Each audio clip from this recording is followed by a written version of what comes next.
Have you ever wondered if the foods you put into your body could be feeding cancer cells? It might surprise you to learn that certain foods can create an environment in your body that either fuels or fights disease. Barbara O'Neill, a health educator and advocate for natural healing, has spent years researching the impact of food choices on health. Her insights into how diet influences cancer are both eye-opening and empowering. Cancer loves acid. Cancer also loves no oxygen. So knowing those things, it makes a lot of sense to alkalize the tissues. And even though there's the drop of only 1 point, the drop of 1 point means 60% less oxygen available at the cellular level.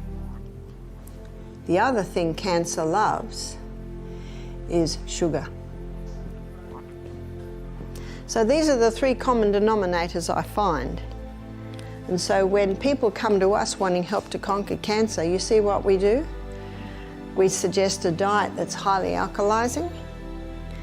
We suggest ways to oxygenate the body. One of the key factors in this equation is the pH balance of our bodies. The pH scale measures how acidic or alkaline a substance is, and maintaining a balanced pH is crucial for optimal health. Our blood naturally stays within a slightly alkaline range of 7.35 to 7.4. However, when the body's cellular environment becomes more acidic, with a pH of around 5.5, it creates a fertile ground for diseases like cancer to thrive. Cancer cells are known to love an acidic environment, low oxygen levels, and sugar, which means that our dietary choices can significantly impact cancer growth. pH means potential hydrogen. And when you dissolve acid in a solution, it gives off hydrogen ions. When you dissolve alkaline in solution, it gives off hydroxy ions. So the pH scale is potential hydrogen, potential hydroxy. So I'll do it in everyday language now. It's the acid-alkaline balance. So up one end, we have acid, and up the other end of the acid-alkaline scale, we have alkaline.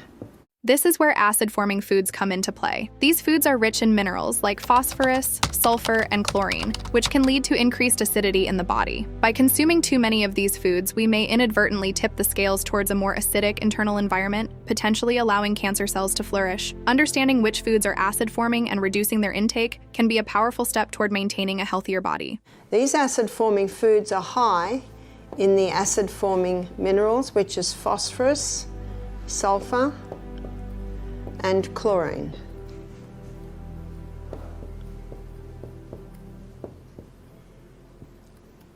Let's take a closer look at the 5 worst acid-forming foods that could be feeding cancer cells. Welcome to WellBoost. Subscribe if you are new to the channel and enjoy watching content like this. Now let's get into the video. Meat, especially red and processed meats, is one of the top acid-forming foods in our diets. These meats are packed with protein and phosphorus, which can increase the acid levels in our bodies. So what foods are high in phosphorus, sulfur, and chlorine? Meat. This explains why Dr. Colin Campbell found he could turn cancer cells on and off like a switch by the amount of meat and dairy products he was giving the rats. Refined sugar. It's very acid-forming. This shows just how much our diet affects our health. Eating too much red meat can make our bodies more acidic, creating an environment where cancer cells can thrive. If you want to reduce acidity in your body, try cutting back on red and processed meats. Instead, choose plant-based proteins like beans and lentils, or lean meats like chicken and fish. These choices can help keep your body's pH balance in check. The wheat we eat today is very different from what our ancestors ate, and it's another major acid-forming food. Long ago, people ate a type of wheat called einkorn, which had a simple gluten structure that was easy to digest. The hybridized wheat, the hybridization of the wheat created a lot more of the acid-forming minerals. Over time, wheat was bred to produce more grains, resulting in the complex wheat we have now. By the 1950s, this crossbreeding led to the wheat we commonly consume today, which is rich in acid-forming minerals. This modern wheat has a complicated gluten structure that's tough for many people to digest, leading to gluten intolerance. Many people experience symptoms like brain fog and bloating because of it. By the 1990s, this hybridized wheat became the main ingredient in foods like bread, pasta, pizza, and more. Farmers loved it because it produced 6 times more grain per acre, which helped address food shortages. However, its effects on our health were not well studied, contributing to the rise in gluten intolerance. To reduce acidity and avoid gluten-related issues, try ancient grains like spelt or quinoa and explore gluten-free products available in stores. Being mindful of the wheat you consume can help you maintain a healthier balance in your body and feel better overall. Now, before we move ahead, don't forget to check the links in the description for some amazing products that can help boost your collagen intake and support your skin health. The third acid-forming food on our list is caffeine. This includes all the coffee, tea, energy drinks, and even some sodas that are a regular part of many people's lives. While a cup of coffee or tea can give you that much needed boost, these beverages can also increase the acidity in your body. Caffeine, all your caffeine foods and drinks have an acid effect. And of course, caffeine usually comes hand in hand with the sugar, which certainly ups it. And remember our 2.6 Coca-Cola, that's a combination of the caffeine and the sugar. Did you know that Coca-Cola is called Coca-Cola because I think it was in the early part of the 20th century they put cocaine in it. And then they went over to caffeine, which is just as dangerous. An unbalanced diet high in acidic foods, such as animal protein, caffeine, and processed foods, can put extra pressure on your body's systems to keep a neutral pH. To manage this acidity, your body uses alkaline minerals like sodium, potassium, magnesium, and calcium. If you're consuming too many acidic foods and drinks, these essential minerals can get depleted, making you more vulnerable to chronic and degenerative diseases. It's important to consume caffeine in moderation. Often, caffeine comes with sugar, like in sodas, which can make the acid-forming effect even worse. For example, a can of Coca-Cola is not only packed with caffeine, but also loaded with sugar, making it highly acidic and harmful to your health. Cheese is another food that contributes to acidity.